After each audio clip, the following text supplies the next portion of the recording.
Hey YouTube, this is Dave from DJL Hobbies again. So this is kind of like a update episode 2 of the American Clipper restoration project. So I went to try to start it and the battery was like dead. I put it on my charger over there and it came back with an error code of cannot charge to dead.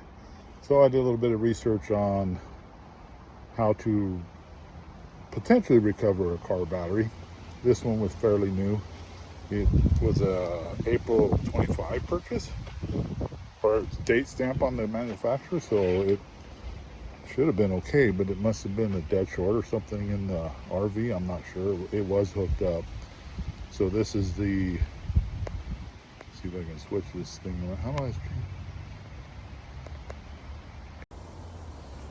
So I'm recording my iPhone. I've never done this before. So here is the Les Schwab battery, pretty big one. But you see it's got a date code of 425 on it. So I wish I would have remembered the guy on YouTube that I found that said to sometimes recover these batteries that are at 0 charge, that you can take your jumper box, hook it up to the battery, let it run at jump mode for, I don't know, 5-10% of your jump box, and that should give it a little bit of juice in the battery. Then put your charger back on, which I did, and then I put my charger back on, and lo and behold, it started taking a charge, and it did maintenance at first, so I let that run most of the afternoon and evening yesterday. And now I got a 12 volt 2 amp trickle charge on it. You see, it did the maintenance thing for a long time, and now it's just charging, but it's up to 13.58 again. So see if I can put this back into the RV, and if I turn over, I'm not going to really try to start it because there's a lot of wire nightmares going on in there, and I don't want to catch a fire. But the other problem I found when I took the battery out was that the battery tray was quite rusty, but there's still quite a bit of good metal in there. So before I lose this battery tray, I wanted to give a little bit of protection. I don't have any POR 15 or rust bullet or any of that kind of stuff, but I do have some regular Rust-Oleum I'm just going to slap on there for now, at least give it a little bit of protection until I can get some better quality rust preventative kind of paint on it. And then after it dries, of course, I'll bolt this back in, stick that battery in there, and see if it can at least turn it over. I have the bottom's pretty clean. Got a little bit more cleanup here to do before I throw some paint on it. Plus, I think it's going to rain tonight, so I need to get some on now, so at least it can get touch, dry feel anyway, and I can put it in the garage to harden up and dry before I stick it back in the rig. So that's what I got going on for this part of the restoration of the RV. And lo and behold, what do you find? My wife finds a 76 American Clipper 21 footer on Facebook Marketplace this morning in Cedro Woolley, and it's $200 less than I paid, and it actually runs. The guy just wants to get rid of it and upgrade to a bigger rig, but I'm already stuck with this piece of junk. So, and it's Dodge platform, this is Chevy, so they're really not going to cross very well.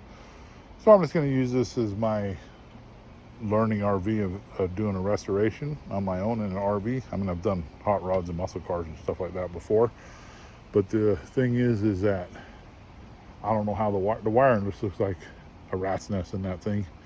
So I'm going to have to go in there and basically rewire. So I'm thinking of getting one of those nice painless, fuse box systems, and you just rewire everything from scratch the way it should be and the way I want it. I know you have the front section of the car where it's your 12 volt battery and your charging and all that good stuff, and your headlights and turn signals and things like that. And then you got the RV half of the electrical too. Some of it 12, some of it DC, some of it AC, some of it 110, who knows. So I have to go in there and work on all that, figure out the wiring, and just basically rewire the whole rig And I'm thinking my rear cap might be bad because it has that, I showed you in the first video where the steps were kind of broken down maybe. So I need to take a look at that and see if that's something I can jack up and repair, or if that whole back cap's gonna have to come off and get redone like I saw another gentleman do on his rig. Same kind of situation. The battery tray painted, at least it's got the first coat, and hopefully clouds and wind are coming in, but it's about 70 degrees. Hopefully it's going to be warm enough to at least get this sort of dry to the touch, and I can stick it over, like I said, into the garage. But I did a nice gloss bright white. I know that's not matching the color of the inside or the outside of the RV, but I don't care. It's not a show car, so it's functional. That's all I care about. It's got a little bit of protection, and the bright white actually might help be able to see into the dark shadows of the engine bay a little bit better. But here's a quick looky-loo of the half-ass painted battery tray. So you can see I pretty much got it all coated. Just use one of them little cheap sponge brushes that I can throw away and not worry about. I didn't even prime it. I just threw the paint on. Rust-Oleum's kind of got some built-in primer in it anyway, properties. So I think this will work for now. Just a temporary solution to give it a little bit of protection while it's sitting in there while I work on the restoration of this rig. So it should hold up all right. Got the bolts in my pocket. Can't forget those. Make sure I put those somewhere so I don't lose them. And that's what I've got today. And one thing I forgot to paint is the bolt for the battery tray. I'm going to do those in black so they're easier to see against that white. So I'll just do a little coat of gloss black on them before the rain kicks in. Just on the head side. The threads I'll be